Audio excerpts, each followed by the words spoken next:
There are 3 steps that you need to start taking in order to make more cinematic videos, and today we're going to cover all of them. In nearly all cinematic shots, you will find that they have these 3 things in common: shot composition, lighting, and editing. I'm going to assume you already know the basics of filmmaking, and you're here because you want to take all the individual parts of the filmmaking puzzle and turn them into your next cinematic video. If you practice these steps daily, I promise that you will begin to see results and your videos will be more cinematic in no time. So get something to take notes on and let's get into it. In order to start making more cinematic videos, the first thing you need to understand is the gear that you already have. Whether that's a phone, a pro camera, a light, a microphone, whatever that is, I want you to become a master at it. Knowing how your gear works forwards and backwards will help eliminate the number one thing that gets in your way before you even hit record, and that's know-how. Know-how?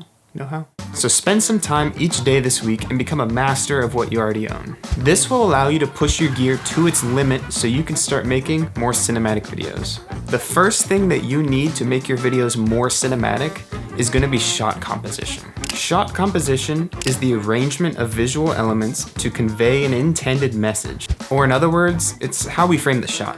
Incorporating movement in your frame to build suspense as the communicator is talking is going to take your video to the next level. Perhaps you're shooting something a little more mobile, like an outdoor action sequence. The best thing you can do is to plan a series of camera moves that work together well so you can create more tension in your scene. Let's say you have a lens with a very fast aperture, like something like 1.8. What do you tend to do? Shoot at 1.8 all the time, right? That's what I did for a while. We paid for the full aperture. We're gonna use the full aperture, am I right? Aperture is just another tool in our cinematic storytelling kit. But to use the tool wisely, ask yourself, what does this do for this scene?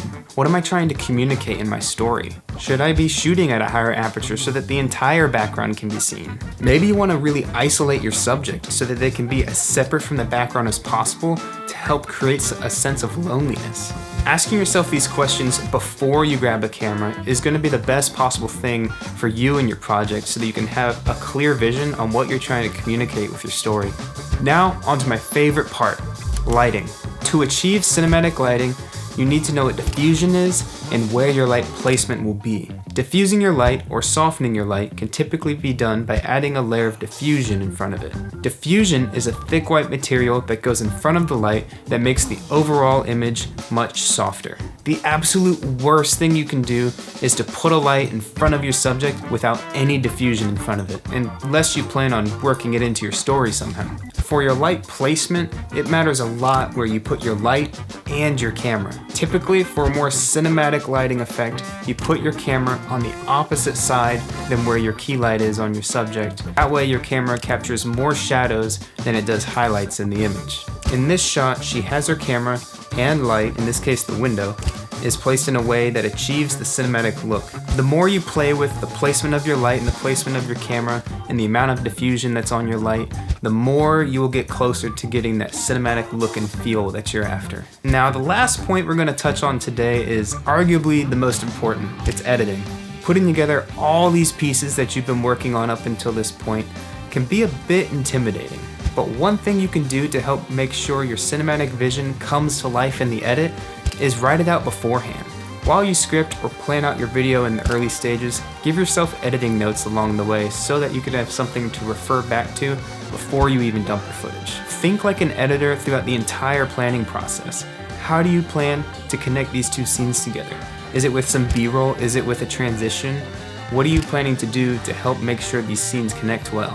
Focusing on details like that will help set you apart from the rest because it shows that you put thought and effort through every step of the way instead of just throwing something together at the last minute. The entirety of your project should look and feel intentional. If you pair intentionality with the tips we went over today, you'll have a cinematic video in no time. If there's any doubt in your mind that you can't do this, please don't listen to that. I know you got this, you're exceptional, and I believe that you can follow through on every single one of these details and make your videos more cinematic.